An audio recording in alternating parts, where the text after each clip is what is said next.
درس دیتا ہے۔ اعتدال کیا ہوتا ہے؟ درمیانی راہ، میانہ روی جسے آپ کہتے ہیں، درمیانی راہ اعتدال کا درس دیتا ہے، اور ہر معاملے میں۔ اور امت محمدیہ علیہ صاحب صلاۃ والسلام کو بھی امت وسط کہا گیا ہے۔ امت وسط یعنی کہ وہ امت جو ہر کام جو ہے وہ اعتدال کے ساتھ، میانہ روی کے ساتھ کرتی ہے۔ اور حضور علیہ السلام کے فرمانے علی شان کا بھی مفہوم یہی ہے کہ اپنے تمام امور، تمام کام جو ہیں ان میں میانہ روی اختیار کی جائے، یعنی کہ درمیانی چال۔ حتیٰ کہ جو عبادات میں، معاملات تو بعد کی بات ہے، جو اللہ کی عبادت کرنی ہے اس میں بھی یہ حکم ہے کہ حد سے زیادہ نہ بڑھا جائے۔ مطلب یہ حد سے زیادہ بڑھنے سے مطلب یہ ہے کہ آپ اتنی عبادت کریں جتنی آپ آسانی سے کر سکتے ہیں۔ یہ نہیں کہ آپ ساری رات عبادت کرتے رہیں اور صبح فجر کی نماز جو ہے اس وقت جب آپ پڑھ رہے ہوں تو آپ کے جسم میں درد ہو رہا ہو اور آپ بے چینی کے عالم میں ہوں، یا آپ تھکاوٹ کی ایسے آثار جو ہیں وہ آپ کے جسم سے عیاں ہوں۔ تو یعنی کہ عبادات میں بھی معتدل رہنے، اعتدال کا حکم ہے، تو اتنی عبادت کریں جتنی آپ آسانی سے کر سکتے ہیں۔ فرائض تو ضروری ہے، فرض تو ادا کرنی ہے، اس کے علاوہ نوافل کی بات ہے یا دیگر عبادات کی، جو نوافل عبادات ہیں اس میں اتنی عبادت کریں جتنی آپ آسانی سے کر سکتے ہیں۔ اور پھر سونے کا بھی حکم ہے کہ آپ پھر آرام بھی کریں۔ آرام جب کر کے آپ دوبارہ اللہ کے حضور حاضر ہوں گے تو آپ کا خشوع و خضوع، آپ کا جوش و جذبہ جو ہے وہ نیا ہوگا۔ تو اس لیے ہر معاملے میں اسلام نے ہمیں اعتدال کا حکم دیا ہے، اور امت محمدیہ علیہ الصلوۃ والسلام کو بھی امت وسط کہا ہے کہ اس کے ہر امور جو ہے، تمام کام جو ہیں ان میں یہ راہ اعتدال پر ہوتی ہے۔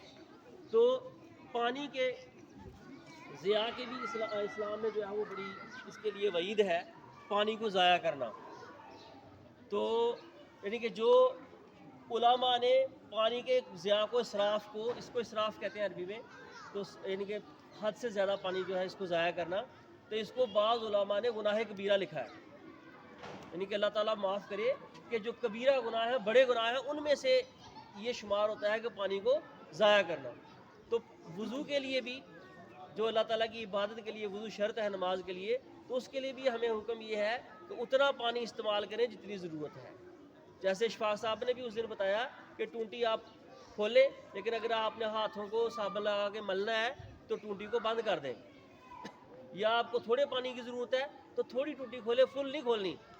ہمارے ہاں تو یہ ہوتا ہے کہ جیسے اشفاق صاحب نے کہا پانی گرم نکالنے کے لیے ہم ٹونٹی کھلی چھوڑ دیتے ہیں، یا ہاں اگر وہ پانی کہیں پودوں وغیرہ کو لگ رہا ہے تو پھر ٹھیک ہے، پھر پانی وہ تو استعمال میں آ رہا ہے نا، تو آپ اس کا استعمال کر رہے ہیں، وہ چلتا رہے، اس کی کوئی بات نہیں۔ لیکن ویسے پانی جو نالی میں جائے گا اس کے جو ہے نا وہ ضیاء سے ہمیں منع کیا گیا ہے۔ تو پانی کا، وضو کے اندر بھی پانی کے استعمال کی جو ہے وہ حدود ہے کہ اس سے زیادہ استعمال نہیں کرنا۔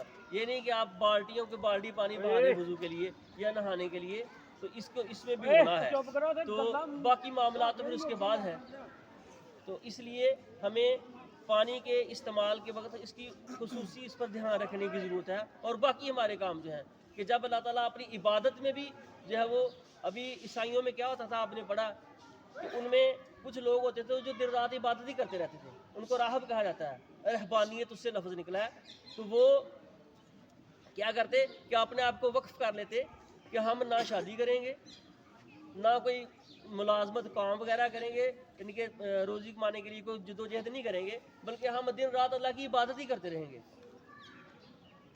تو شادی بیاہ بھی نہیں کریں گے، دنیا کے معاملات سے بالکل الگ تھلگ ہو کر ہر وقت عبادت الہی میں مصروف رہیں گے۔ اسلام نے ہمیں اس سے بھی منع کیا، رہبانیت سے اسلام نے منع کیا۔ میں کہ نہیں، آپ نے زندگی بھی گزارنی ہے، یعنی کہ دنیا کے معاملات بھی کرنے ہیں، شادی بھی کرنی ہے، روزی بھی کمانی ہے، سونا بھی ہے، لیکن اس کے ساتھ ساتھ آپ نے جو ہے وہ دیگر تمام معاملات کو جو ہے وہ بھی چلانا ہے، اور یہی کامیابی ہے۔ اس میں دنیا کی بھی کامیابی ہے اور دین کی بھی کامیابی ہے۔ اس لیے پیارے بچوں، ہمیں پانی کو ضائع کرنے سے جو ہے وہ اس کی احتیاط کرنی چاہیے۔ گھر میں اگر کوئی بچہ چھوٹا ہے، اس نے ٹوٹی کھول دیا ہے، وہ بڑا جاتا ہے تو اسے چاہیے کہ وہ بند کر دے، ٹھیک ہے۔ یہ نہیں کہ کھلی ہے تو پھر کھلی رہے، کوئی دوسرا جائے گا تو وہ بند کرے گا۔